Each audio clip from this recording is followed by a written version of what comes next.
तो इसका अंत भी है। प्रकृति में जो चीज़ें उत्पन्न हुई हैं, जहाँ जीवन का स्पंदन है, वहाँ दोस्तों उसका अंत भी है। सीड से शुरू करके हम फ्रूट तक पहुँचते हैं, बीज से शुरू करके फल तक आते हैं।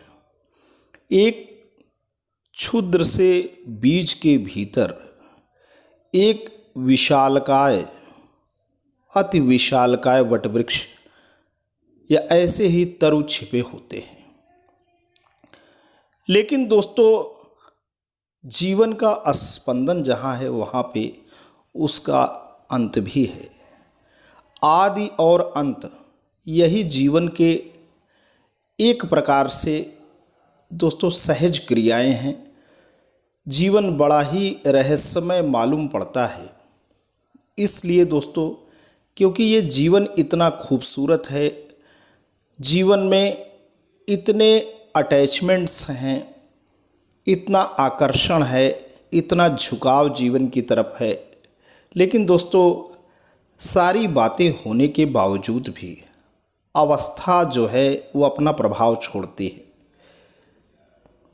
वही पुष्प जो मादक होता है, जो मोहक होता है, जो आपके चित्त को आकर्षित करने वाला होता है, वही पुष्प मुरझा करके डाली से दोस्तों टूट जाता है।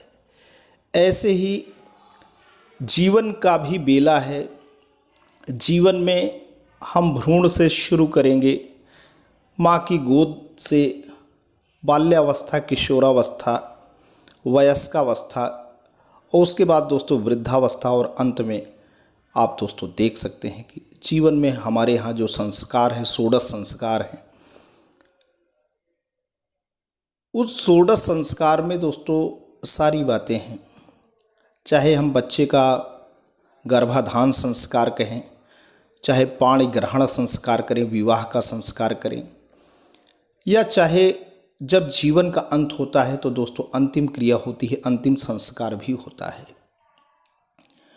तो यहाँ पे हम दोस्तों भारतीय जीवन और संस्कृति की जो महत्वपूर्ण बातें हैं उनके माध्यम से हम आपका ध्यान आकृष्ट करना चाहते हैं। हिंदी के सुविख्यात कवि श्री हरिवंश राय बच्चन जी की दोस्तों बहुत ही मोहक कविता है, जो दिवस के अंत से जीवन का भी अंत का बोध कराती है। दोस्तों, कविता का शीर्षक है साथी अंत दिवस का आया। आइए दोस्तों इसका पाठ करते हैं।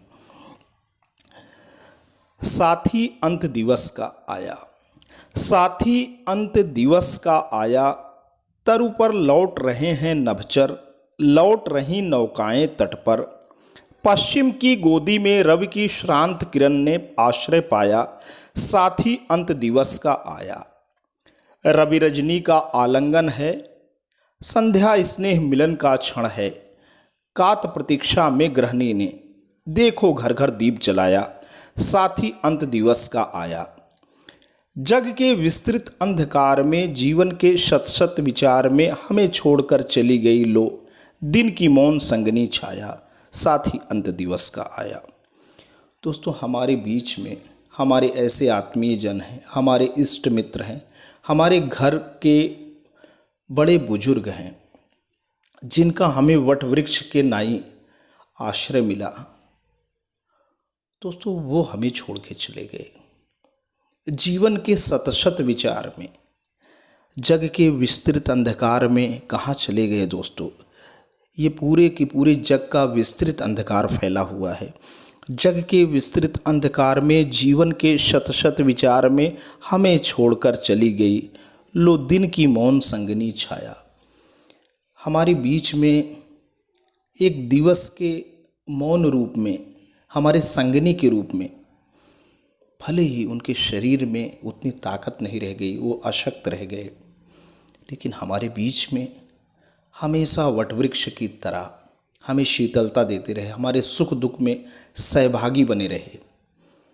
तो दोस्तों, ये जगती का जो विस्तृत अंधकार है उसमें वो विलीन हो गए। कविता दोस्तों बहुत ही मोहक है, आशा करता हूँ आपको पसंद आई होगी। तो दोस्तों, जब तक हमारे बीच में हमारे आत्मीय जन हैं, ये कविता हमें संदेश भी देती है कि ज़्यादा समय तक कोई नहीं रहेगा, जीवन दोस्तों बहुत ही अस्थायी है, क्षणभंगुर है।